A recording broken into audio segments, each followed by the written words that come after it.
translation, but in any case, let's continue.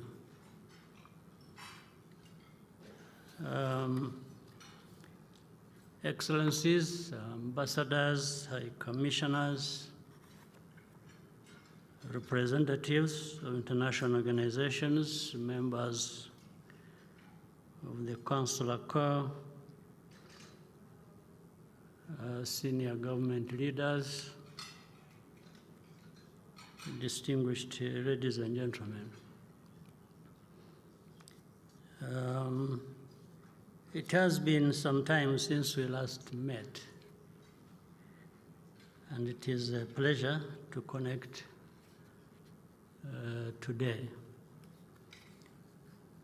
We are delighted that Rwanda's diplomatic community, as well as our own presence abroad, has grown. This reflects Rwanda's vision and intention to open our doors to the world for collaboration, innovation, and mutual growth. The year 2024 was meaningful for Rwandans. We marked the dual anniversaries of Kwibuka 30 and Kwibohora 30, followed by national elections. So it was a very busy year for us, but productive as well. Over the last 3 decades, you have been with us every step of the way. And we see you as stakeholders, as partners in our transformation journey. This is why moments like this, when we get to interact, are valuable, and we want to always express our gratitude, first and foremost, to you all. For we have benefited from this collaboration, which has also brought a lot of support to us, to Rwanda, for us to be able to continue making progress on this transformation journey we have undertaken in the last 30 years. For the North, we have had very good collaboration, support, and good results originating from that. From the South, we have had extremely beneficial, helpful relationship with our brothers and sisters on our continent. It has been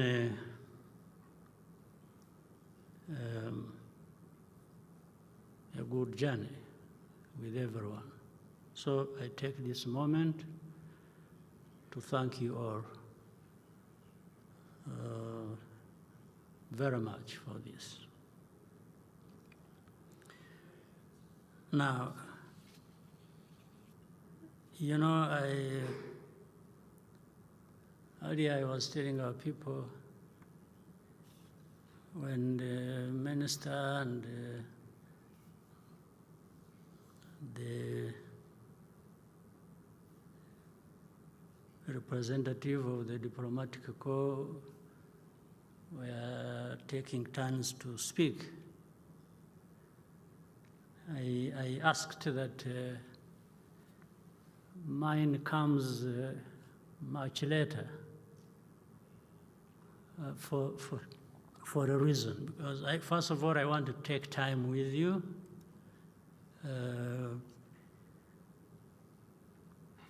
Telling you, expressing to you my feelings, my understanding of many things.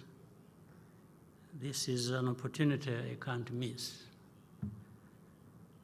Even added that I wanted it to come later when everybody has had something to eat,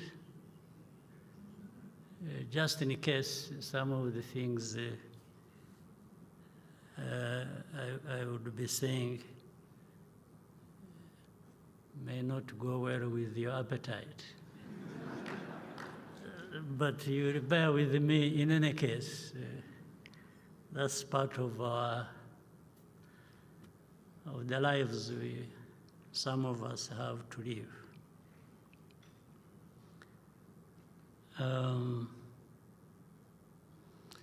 Let me update you on some of the key issues.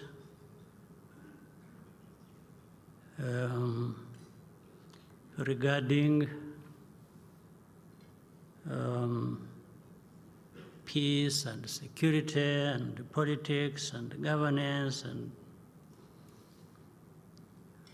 in our region.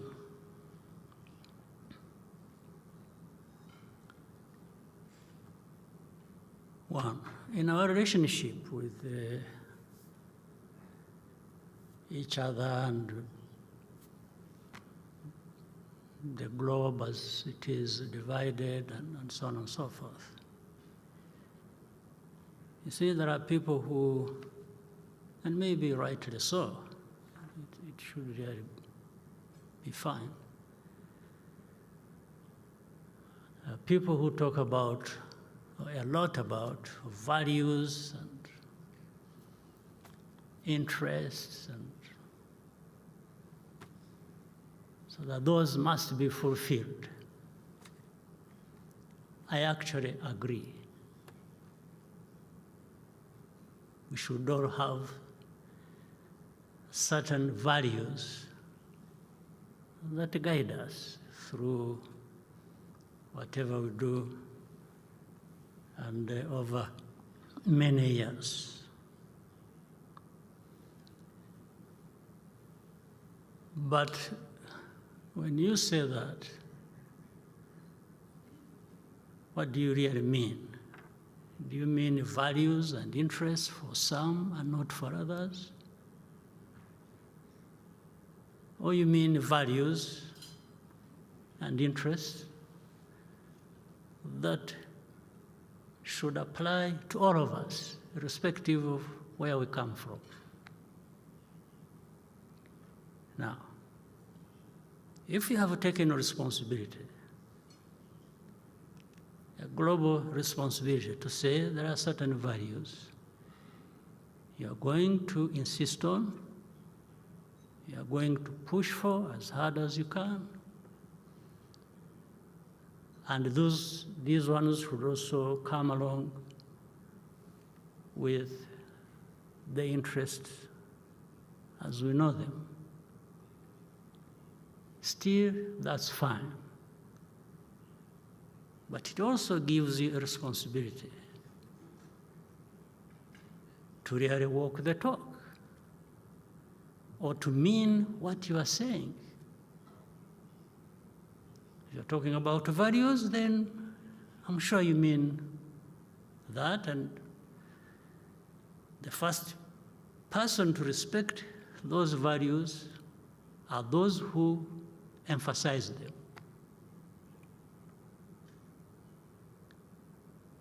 But as we see things happening across the world, and I will not talk so much about other parts of the world,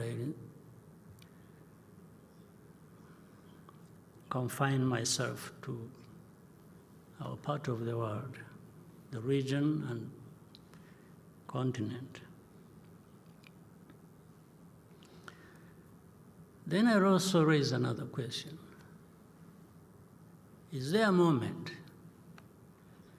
where the values, where the interests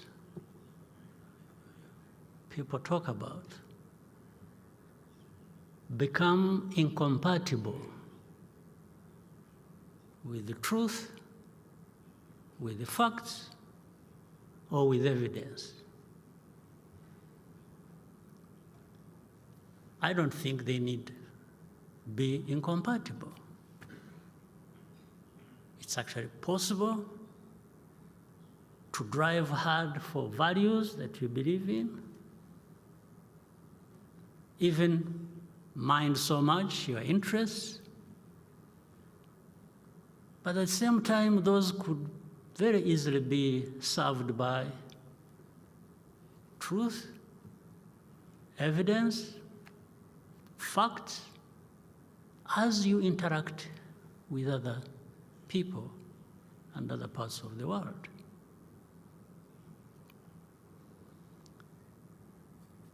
Let me give some examples, and I had the opportunity recently to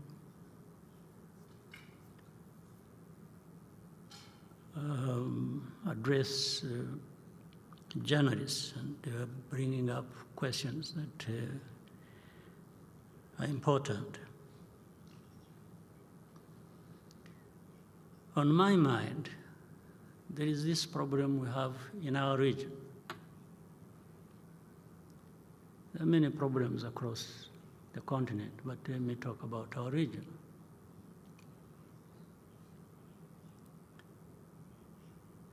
And I'm going to do that because Rwanda bears disproportionately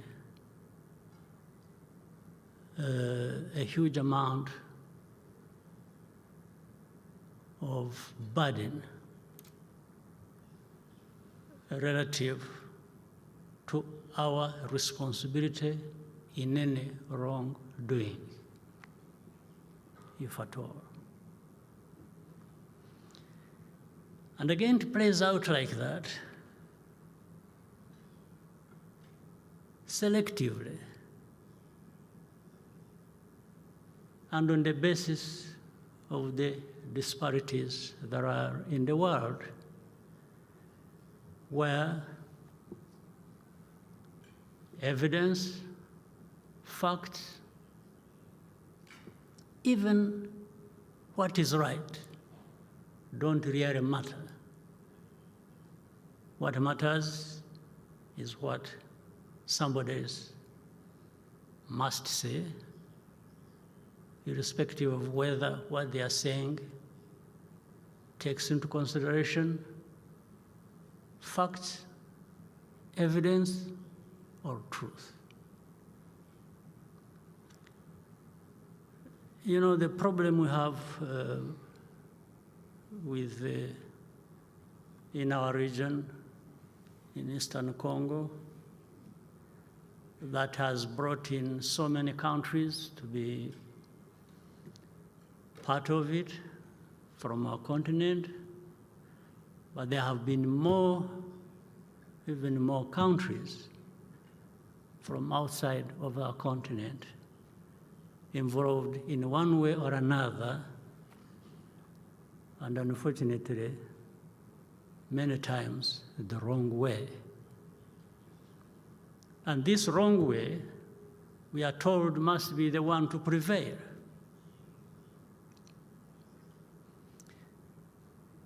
Now, let me start with saying, if you want to really address a problem, there is no better way of doing that than bothering to look at and addressing the root cause of that problem. It doesn't matter how powerful you are. You just stick to the basics. of facts, of evidence, of reality. You just don't come in because you're powerful and, the evidence is simple.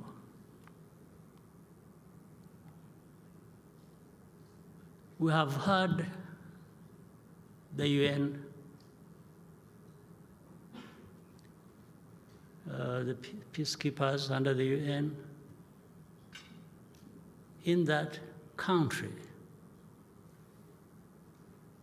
for close to 3 decades. The continued presence for 3 decades, when they went there to address problems, means there are still problems to address, or that actually the first problems to address were not addressed.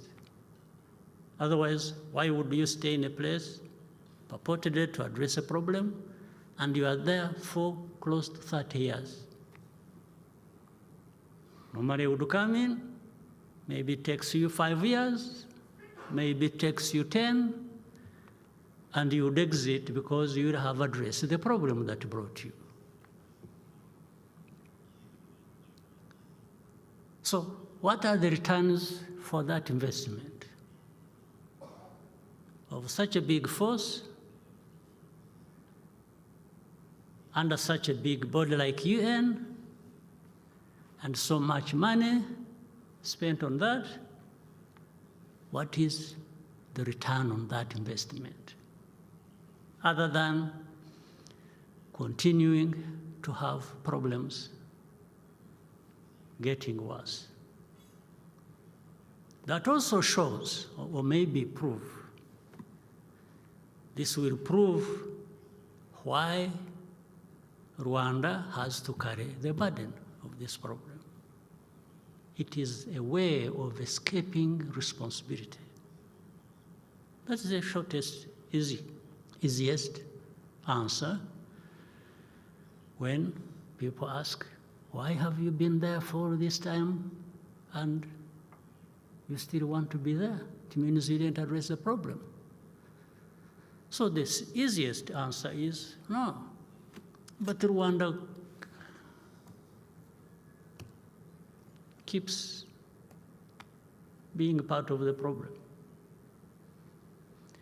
Well, what that means, maybe you should get rid of Rwanda, to find a way of removing it from the map of, just find a way like it happened 30 years ago. Rwanda was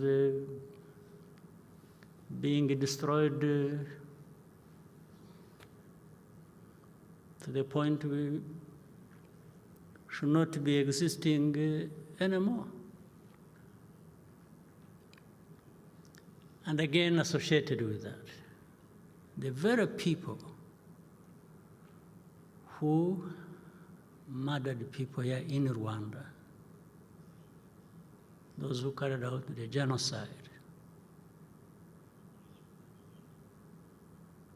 still exist, are still armed, are still practicing their ideology of genocide in our neighborhood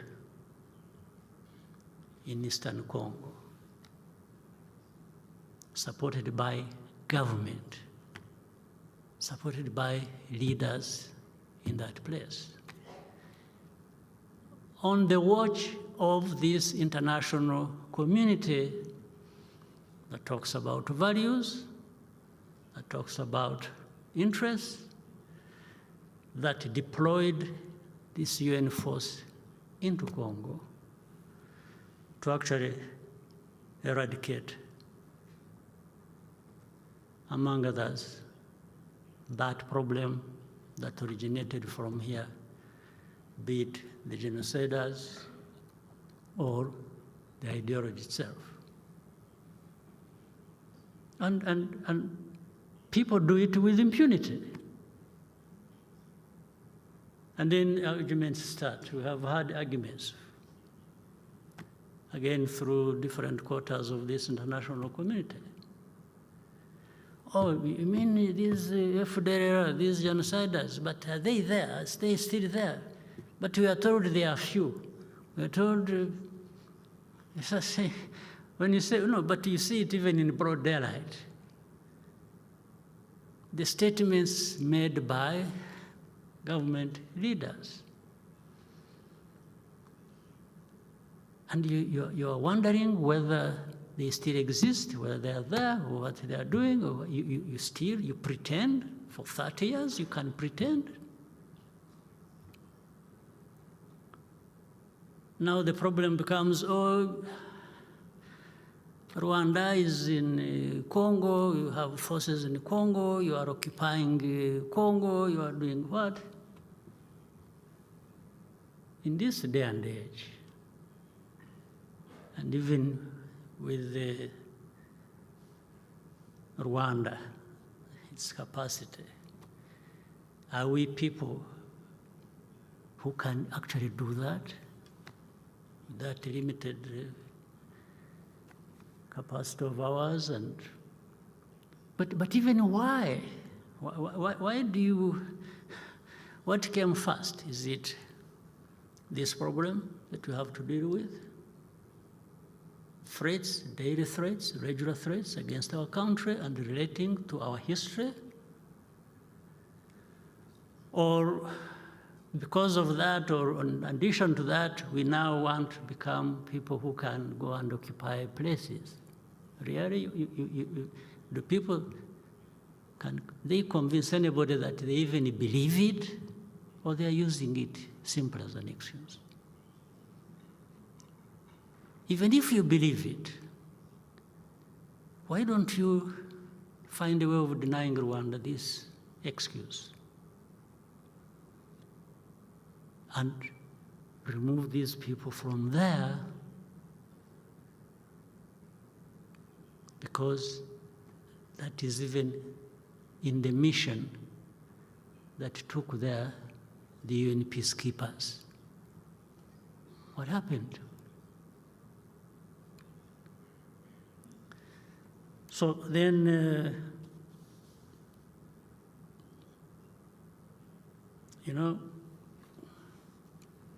talking about ourselves, I leave many others out of this continent, outside of it.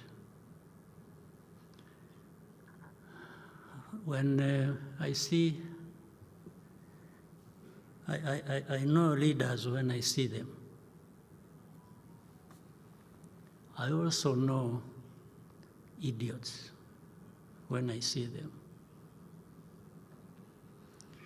You can imagine the combination of both of them, the disaster it is. If you are a leader and an idiot, it's a disaster, absolute disaster. It is even worse, even more dangerous, if the very people who hold the power in their hands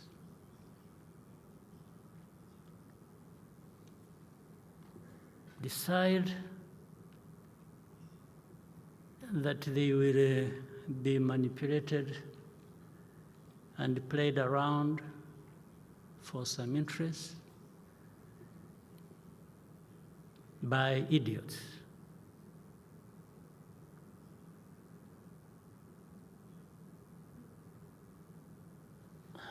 Really, it is,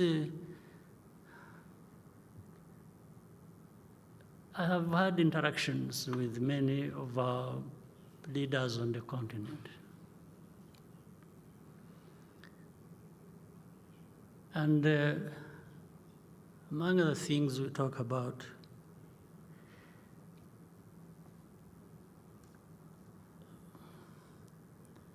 is, if we don't take ourselves and what we do seriously, nobody will. nobody will take us seriously. And we will always remain just neither here nor there, and people doing with us whatever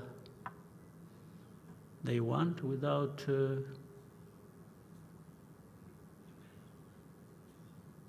any of us asking, say, why? What is this?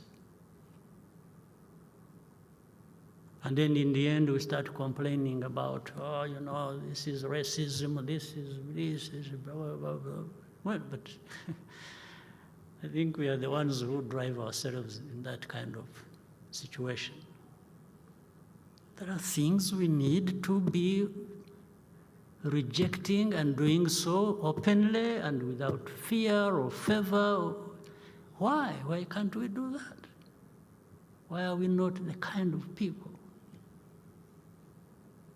Why do we even need to have a problem like that one in Eastern Congo, needing a solution from the UN, from some countries? Why? Why can't we? There's no explanation. Now, but at another level, we have a mix of all kinds of things. And that's why we open up ourselves for manipulation. You have seen, or you know, of a so-called group of experts. A group of experts, what do they do? What are they expert in, actually? They're expert in what? You don't need to be an expert in anything. You just have to toe the line of those using you, of those who put you in place, including the very people from whom originate this problem as of the history that goes way back to colonial times. The colonial times that divided our people here in Rwanda, in our region, and elsewhere. So they come, they are the experts to explain the problem. The problem is not that, do you know why these Kinyarwanda-speaking people are in Eastern Congo? By the way, we have the same situation, let's say, with Uganda. The southwestern part of Uganda has a whole district with a big population of Kinyarwanda speaking. And when I'm talking about Kinyarwanda speaking, I'm not talking about just speaking Kinyarwanda. These are people even who are relatives. There are people in this country, as we speak, who have their uncles, their grandfathers, who live across on the other side of the border, and others who live here in Rwanda. Like, for example, in Uganda, there has never been a problem to do with that district. It has never caused a problem between Uganda and Rwanda. No, they are taken as Ugandans. And we accept that. We're not claiming anything. Why is it not the same with Eastern Congo? There are simply Congolese who hail from Rwanda as of history, or whatever other ways they happen to have gone there. It's a fact. So, but if you are going to have an expert who is associated in a wrong way with this history to come and say the problem is something else, not what it is exactly. Don't you have a problem? So are you going to be able to address the root cause of this problem when your first thing is to distort the facts and evidence? So that's why it is easy to blame Rwanda for it. We didn't draw borders. By the way, even the genocide ideology that I referred to earlier originates from that beginning of the history. That's where it comes from. So we go on and on and on and on for how long?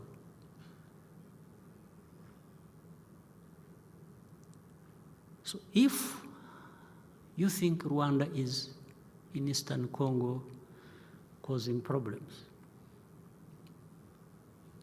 would you mind bothering to understand why would Rwanda be in Eastern Congo fighting there? Why? You need to answer that. It will lead you maybe to some of the things you need to address and not run away from.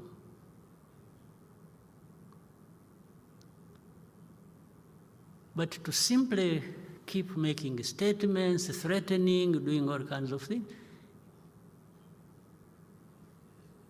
let me tell you, we have been there. We have paid our highest price ever in our lives, this genocide.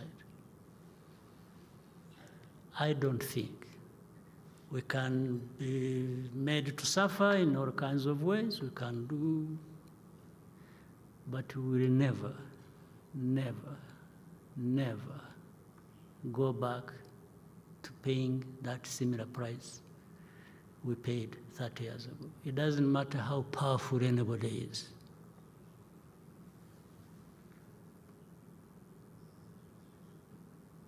Maybe it will come to a point, if anyone insists on that, then that is maybe one way of wiping Rwanda off the map, because we will not yield an inch. Never.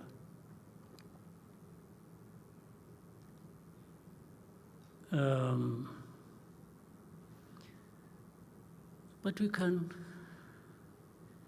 work together to look at the causes if we are ready to listen to each other and address that problem the right way. But if there's somebody who is saying, no, me, I don't want to address it that way, I want to address it my way, and says, you see, if you don't allow me to address it my way, I will deny you this, I will deny you that, and I will take it to China, I will take it to Russia, I will take it. And no. But Rwanda is something we can do away with, don't worry.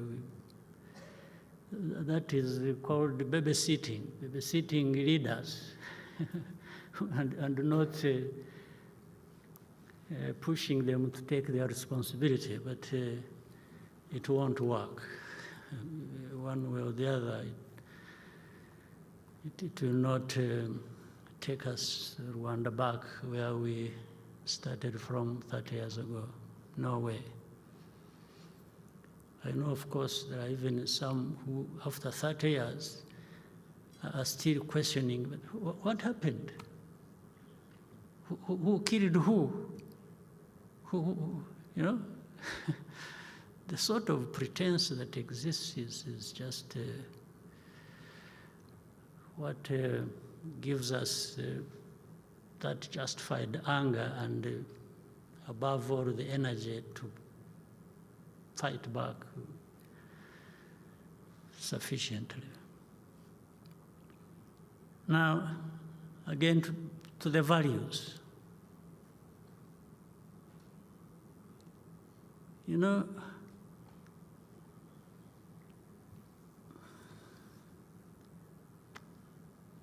I keep telling people, they come, you say, you see everything, yeah, we understand you, you see everything is okay, but you see, we are failing to explain why Rwandan forces are said to be in Congo.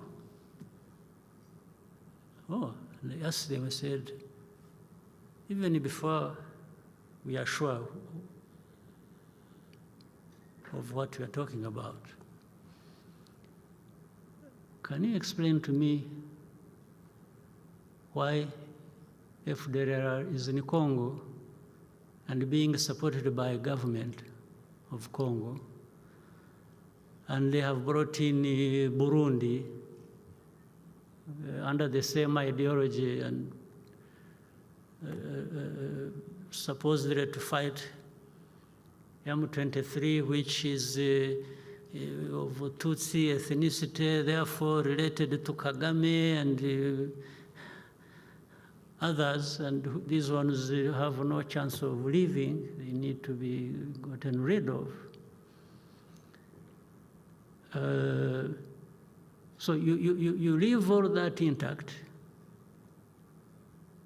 and then you come to complain about Rwanda possibly having a force in Eastern Congo. What do you think you're really talking about?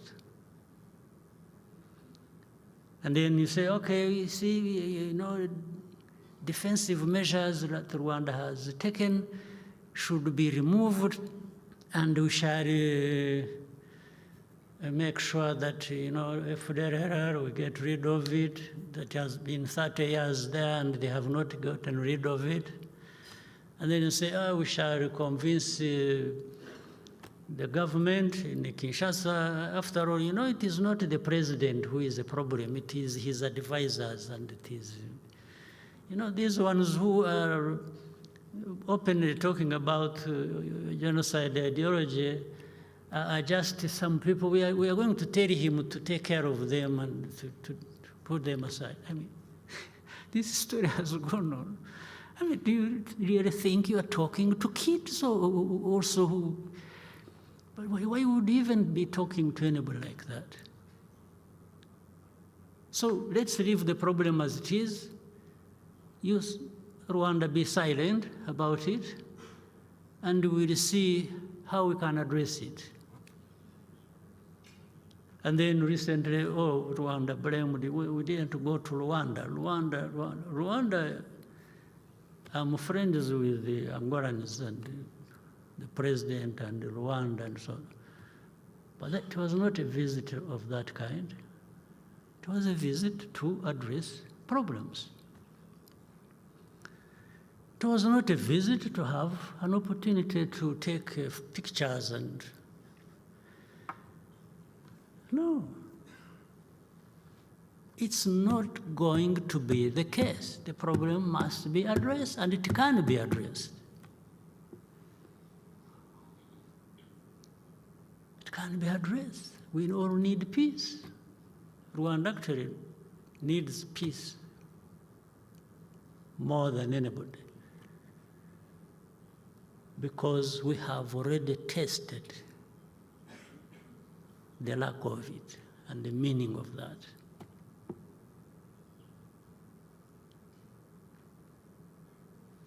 And then to see the double standards and the hypocrisy that add up to really nothing. You know, we talked earlier about elections we had here and so on and so forth. And so people tell us they want democracy everywhere. They encourage elections. The person who is causing problems in this situation I'm talking about between Rwanda and DRC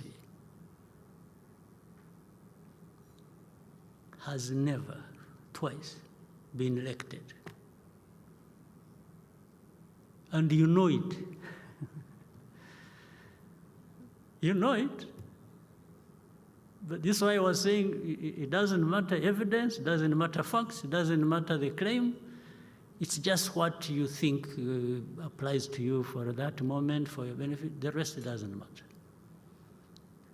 This man, Tshisekedi, was never elected first. He didn't at all. And you know it. So I'm not telling anyone, only that you don't talk about it publicly, I'm talking about it publicly. That's the only difference. You know it. The second time, nothing happened, and you know it. So, what values are you telling us that you beat up some people for, and then others you don't know what to do? So you think I realize that and really respect you for it, or even listen to what you tell me that doesn't add up to anything?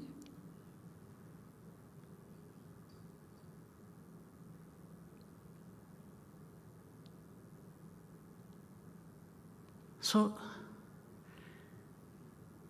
I know I'm talking to innocent people here, all of us, because some of you even representing the countries that cause us so much trouble. I'm sure I don't want to claim too much, but I think you understand, and maybe you report rightly what needs to be reported. But in the capitals, there are people who, no, we want this to happen like this, and it doesn't matter what you tell them. But while that can happen, it affects you the least. It affects me the most. I can't afford to behave the way you want me to behave in dealing with this problem. I can't. It's life and death to me and my people. For you, it's just something you talk about, or you can call and give instructions while you are playing football, or you are playing tennis, or doing golf.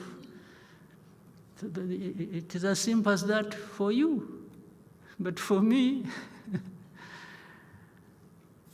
just a blink at the wrong time, it's life and death for me. So I'm just saying, please also understand us and understand the people you are dealing with. We are not this.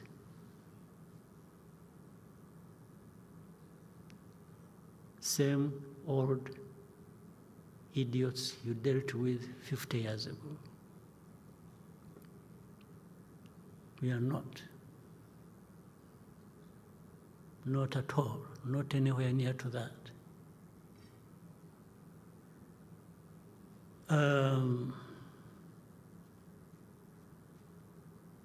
So if you espouse these values, the values that are so much talked about, I want again to say there is no incompatibility in espousing these values that you talk about, and I agree with.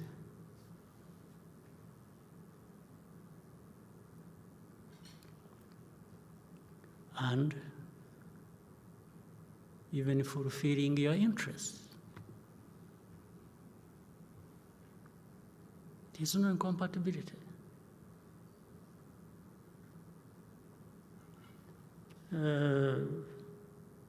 So, abiding by these values also must cost you something. . 。 . 。 . 。 . 。 . 。 . 。 . 。 . 。 . 。 . 。 . 。 . 。 . 。 . . 。 . 。 . . 。 。 . . 。 . 。 。 . 。 。 . 。 . 。 . 。 . 。 .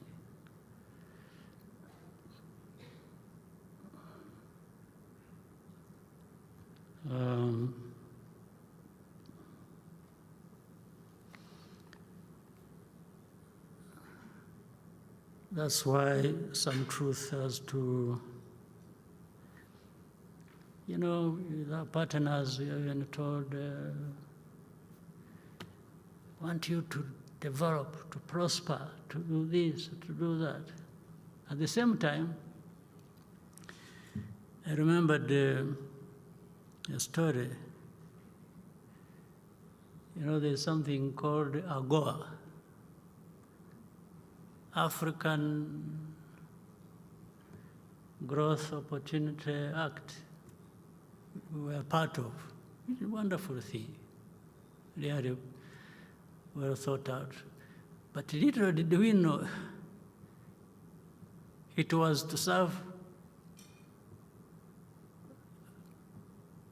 some of us more than others. And what I mean is this. Rwanda, we made a mistake, a happy mistake. We made a mistake of saying, you know what, we have found some way of growing our textile industry because there was an effort, it is continuing, and please, we want to reduce on and even get rid of, in the region they call it chagua. Chagua, these are second-hand clothes. They would be shipping into Rwanda tons and tons of this. And they said, we can't grow our industry when we are giving preference to this. The next day, but we did it believing that actually this provision for AGOA was to help us make progress. And then he said, what was unfortunate, we agreed with some countries in the region to do that. And then before we realized, all the countries who had been discussing this matter and agreeing to the approach had been persuaded into reversing their decision, and they didn't tell us. So the next day, we were being struck off the list of those countries who benefited from AGOA, just because Rwanda's stubbornness. How dare you refuse chagua? How did you refuse chagua to enter your country? And we explained, we begged, we said, sir, you know, yeah, we thought, so that's how we, so really, what is this that we are talking about? From that time, it's several years ago to this day, but those with the oil, with abundance of minerals and so on, and who are not stubborn,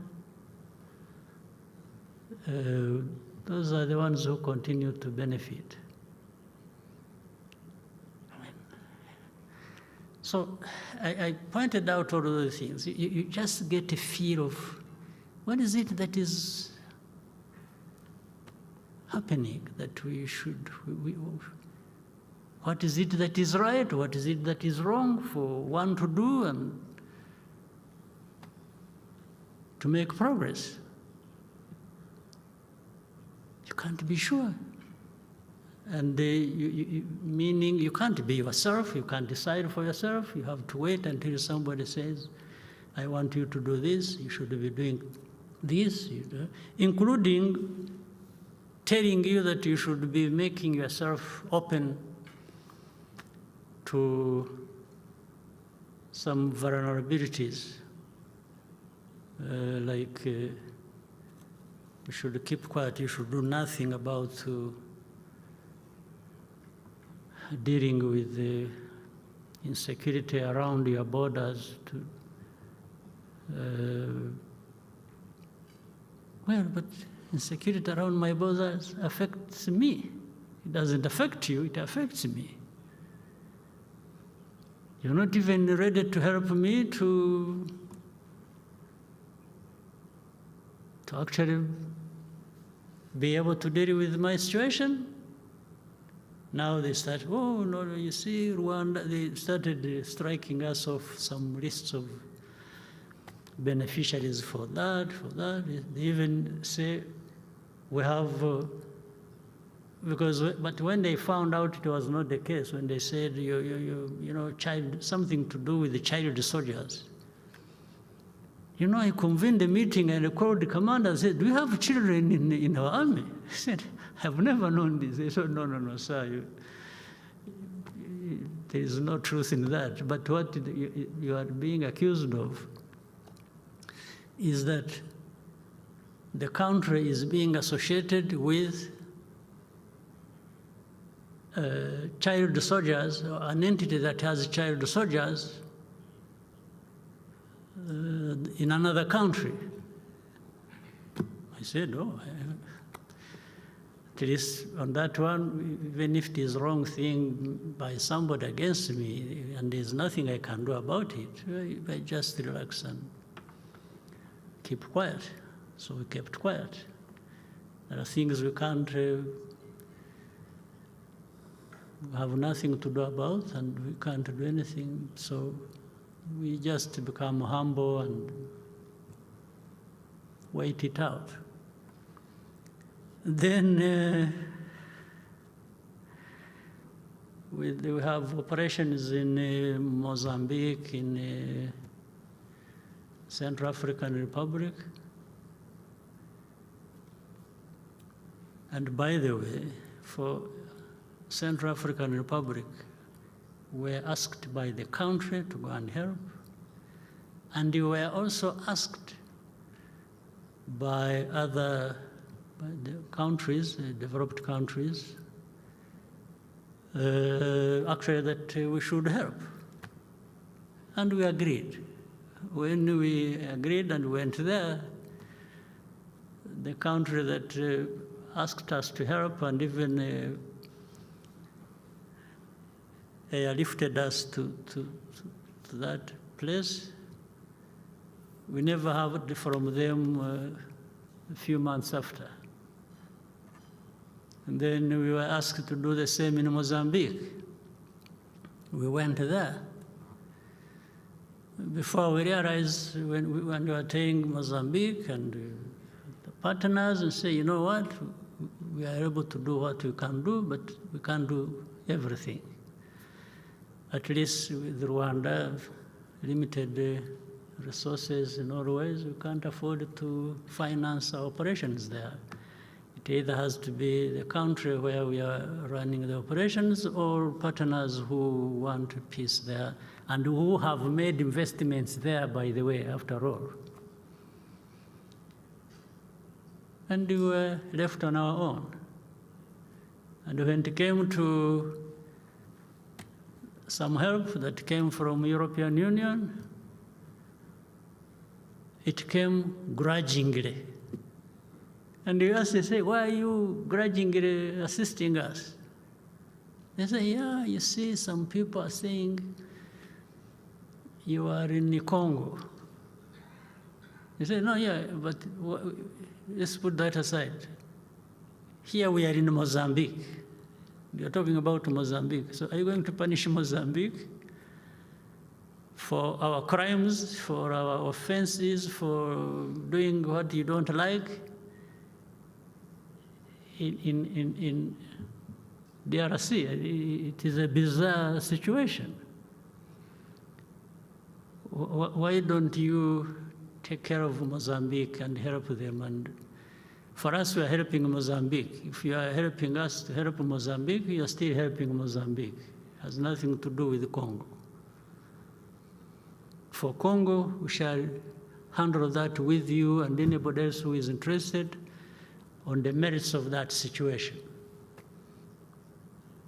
but the mix-up is so confusing that, so in short and in summary, and I should end here in a moment. The relationship across comes out as, I think somebody needs to give a direction. You can't have things going in all directions when you really want certain, if you want peace, there is a way to get peace, and that is addressing the root causes and doing things the right way. If you want development, you need peace, and then you empower and allow people who need development to move in the direction you can discuss and agree, but allow them to drive that. If you're talking about interests, I have said values, the right thing, whatever it is, the truth, the evidence is not incompatible with interests. But if you drive it in the direction that is messy already and think that is the right way, I think we end up with nothing. So, dear friends, that's why I said I wanted us to take our lunch first, and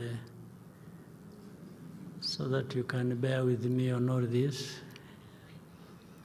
I'm sure maybe you don't need it as a dessert either, but again, I want to thank you, those partners of ours who are here in the room, with whom we have done many interesting things together, and some of which have tremendously benefited our country. And we want that to continue. We will do our best wherever we can, but we will also not agree with everything. And it's normal, and actually tell us it is normal. Some of you tell us it is normal to disagree. So I think we might disagree, but we can also always find ways to resolve matters where we don't agree. That would be everybody's wish. And again, I thank those partners who helped us during the Marburg virus disease that we have overcome. I very much appreciate the help that came our way, and working together, and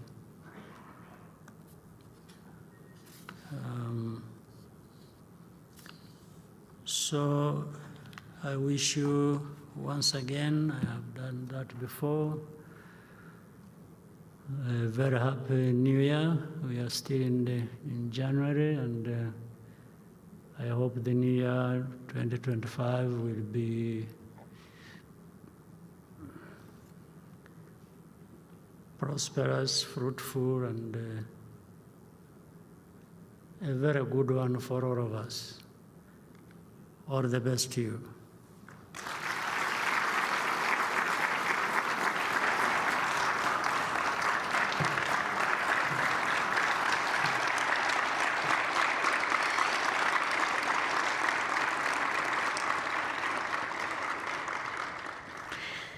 Thank you.